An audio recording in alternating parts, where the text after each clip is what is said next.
Breakdancing is alive and well in Montreal, and Luca Lazy Legs Patuelli, a major player on the scene, has offered to try and teach me a few moves. But first, to give me a taste of what I've signed up for, Luca invited me to a breakdancing competition, the Street Disciples, and it's happening here at the community center in Côte-des-Neiges. The Street Disciples is a family-friendly event that brings together professional and amateur Montreal breakdancers to compete, learn, and most importantly, grow the community. I see that you won a medal?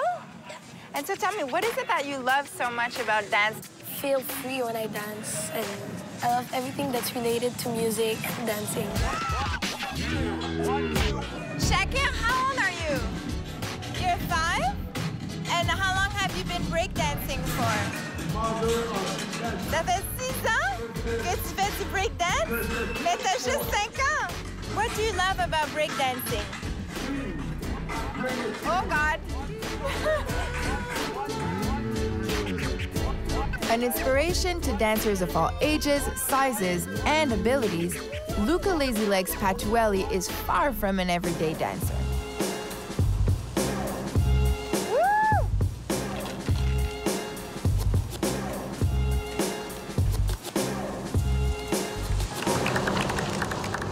So where did the name Lazy Legs come from? There's a famous dancer named Crazy Leg. My friend who taught me to dance said, "Yo, I got the perfect name for you." I was like, "What's that?" He's like, "Lazy Legs." He's like, "Yeah, I like that." You did the Paralympics. I know you were on So You Think You Can Dance Canada. How is that? I think every experience that I do, whether it's big or small, has something special. Obviously, the Paralympics and So You Think You Can Dance are two of my biggest career highlights. The Paralympic Games was one of the biggest events of my life, 65,000 people, and I felt like a rock star because they just lifted the stage up, and it was the biggest production I've ever done. So You Think You Can Dance Canada, what was really amazing about that experience was what I got out of it as a dancer. I was treated as a dancer and not a guy on crutches doing cool tricks. To this day, I'm the only person with a disability that ever made it in finals week, and I made it 3 rounds past final week. The most important message to transmit to parents that have kids that are differently abled is just treat them like everyone else. And obviously, you're gonna have to adapt and do things differently, but there's nothing wrong with that. Today, you're gonna show me a few moves. Yes, absolutely. Cool. So you're gonna put your left arm down. Good. Now head on the floor. Oh, God. Now put your head on the floor. Yeah.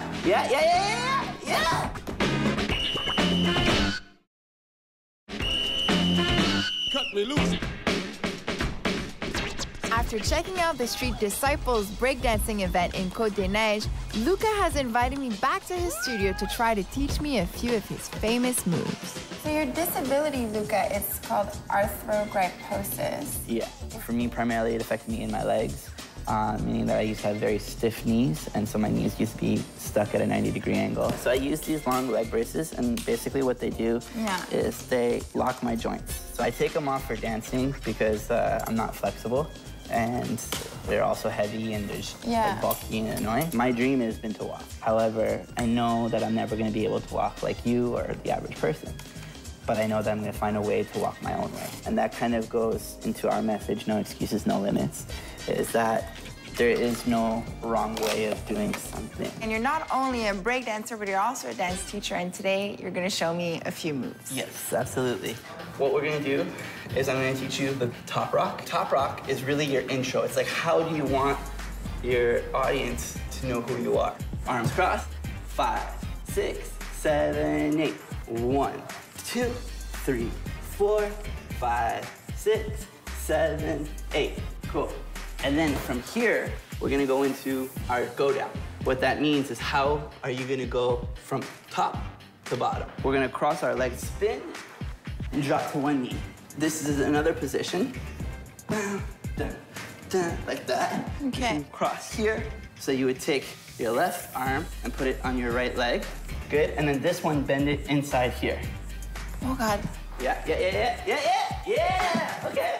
Nice. You never thought, like, okay, well, maybe this is not for me because I won't be able to do, like, footwork or stuff like that. In life, anything is possible as long as we don't create any excuses. When I teach dance to kids that have severe disabilities, I tell them that the littlest movement makes the biggest difference. Well, I'm willing to try some more stuff. Okay, perfect. So for your leg freeze, you're gonna put your left knee up, Okay. your left arm down, head on the floor. Oh, God. Yeah, nice!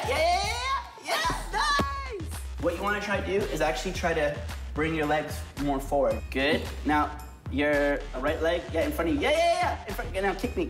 Yeah, good. Sick! Yes, you got it. That's So, amazing. when you go to the clubs, you can just do a little bit of top rock and just go into that, and all the crowds are like, all the boys are like, whoa! Yeah. Like that. Awesome. My goal with No Excuses, No Limits is really to push this message out and really encourage people of all ages, all abilities to believe in themselves and push themselves to limitless possibilities. I always give my bracelets to my guests. Oh, and so thank you get an you. official No Excuses, No Limits bracelet. No excuses for Tammy anymore. What I want is that you keep this bracelet on you, but if you ever meet someone that needs a little bit of encouragement, you give them that bracelet and have it pass it on. So it's the idea of like paying it forward and just trying to push them and encouraging them. Okay, I will. Thank you. Pleasure, thank you. Thanks, I love it. Yeah.